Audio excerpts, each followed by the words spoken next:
Est-ce que vous avez senti la main d'Elisabeth Borne commencer à trembler un petit peu sur la réforme des retraites? Elle a déjà annoncé hier que 65 ans, c'était pas un totem. Est-ce que vous la sentez prête à négocier? Ok, alors j'ai bien compris la question. Non, en fait, non, il n'y a pas de marge de négociation. Le projet, il est tel qu'il est depuis le début. Il est de reculer l'âge légal de départ en retraite.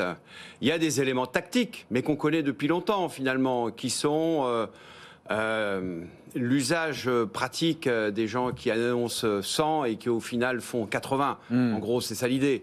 Mais ça ne change pas la détermination du gouvernement, d'Elisabeth Borne, donc de décaler l'âge de retraite, et ça ne change pas en face la détermination des organisations syndicales et de la CFE-CGC que de dire que ça n'est pas possible, c'est pas acceptable. C'est-à-dire comme la CFDT ou les autres organisations, vous ne voulez pas de changement d'âge de départ officiel à la retraite.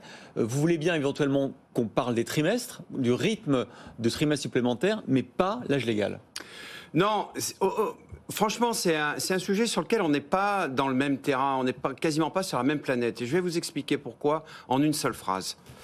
En fait, dans notre affaire, si vous voulez, il y a un récit. Le gouvernement, il porte un récit qui commence au mois de juin, au moment de l'élection présidentielle. Après l'élection présidentielle, il nous dit qu'il faut plus de travail en France. Il faut que les Français travaillent plus parce qu'on a besoin d'avoir plus de croissance, plus de travail. Et finalement, en analyse macroéconomique, c'est le seul moyen de le faire. Nous, on répond, écoutez, pourquoi pas, sauf qu'il faut changer la syntaxe.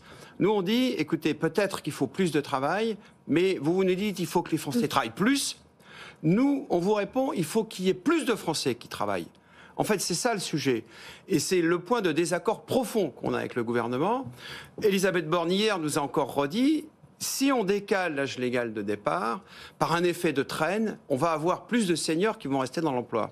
Nous, on lui répond, mais non, il faut faire l'inverse. Il faut responsabiliser les entreprises, mettre en place des cadres intelligents qui feront que des accords seront négociés, que les pratiques vont changer, et que dans les grandes entreprises aujourd'hui, où à partir de 55 ans, vous êtes quand même un peu la cible des plans de départ, des restructurations, etc., eh bien, il va y avoir un cadre mieux organisé qui permettra de maintenir les seniors dans l'emploi, point sur lequel aujourd'hui, la France n'est pas un très bon élève. Enfin, François Omril, c'est récit contre récit. Et au milieu, c'est à ça que sert la négociation. Là, vous dites clairement que peu importe ce qui est proposé, c'est non. C'est-à-dire que même si c'est 63 ans avec des départs petit à petit et puis une réforme Touraine qui serait un peu allongée, même là, c'est non.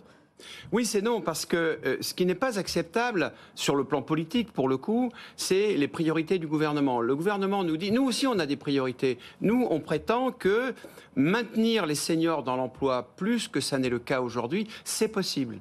Il suffit simplement d'y réfléchir. D'ailleurs, au passage hier, dans notre réunion avec Elisabeth Borne, on a trouvé des points et des sujets sur lesquels, je crois, on va pouvoir continuer à travailler ensemble. Par exemple, c'est une question de priorité. Sur la question de l'emploi des seniors, vous savez, à la CFE-CGC, on a plusieurs axes sur lesquels on pense qu'il faudrait travailler. Sur la question de la santé, donc une vigilance accrue, plus importante vis-à-vis de la santé à partir d'un certain âge dans les entreprises. On pense que c'est un point clé. Vous savez, on a des indicateurs objectivés, le taux d'absentéisme, etc. Sur la question de la réactualisation des compétences et surtout, c'est le troisième axe, sur la question de la gestion des fins de carrière. C'est-à-dire la possibilité donnée pour quelqu'un à partir d'un certain âge à aller comme ça de façon progressive vers la retraite, à diminuer son temps d'activité, mais à rester finalement mobilisé sur des missions qui ont beaucoup de valeur dans l'entreprise. Donc ça, vous êtes d'accord si on reste à 62 ? Nous, c'est la question de l'ordre des choses. C'est-à-dire qu'il faut travailler sur ces sujets-là. On a des pistes, nous on a fait 23 propositions très précises, pour le coup, dans ce sens-là, et dont on pense qu'elles vont produire des effets, et vont maintenir au minimum 100 000 personnes dans l'emploi. Et donc ça va produire du résultat. Alors que la Première ministre nous propose une autre méthode. Elle est de dire, finalement, faisons confiance aux entreprises, on va décaler l'âge légal de retraite, on va faire travailler les gens plus longtemps, mais sans travailler au fond sur les conditions nécessaires à ce que les gens restent dans de bonnes conditions dans les entreprises à partir d'un certain âge.